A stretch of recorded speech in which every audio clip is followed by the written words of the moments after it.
ఇలాగ పాపం అనుకున్నాడు.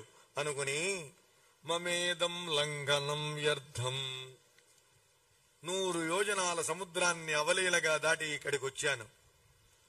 లంకిణిని సంహరించాను. రాత్రులందు లంకాపట్టణంలో తిరిగాను. ఇంత కష్టపడ్డాను.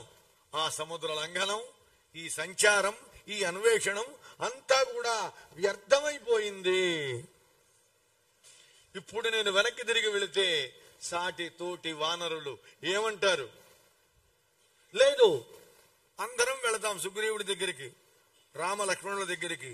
వెళ్ళి పరమ అప్రియమైనటువంటి ఈ మాటను గనక రాముల వారికి చెబితే, సీత కనిపించలేదు రామా, ఆమె చనిపోయి ఉంటుంది అంటే తతస్య క్షియతి జీవితం, ఈ అన్న మరుక్షణం రాముడు మరణిస్తాడు. అది నిజమైనటువంటి ప్రేమ అంటే అండి.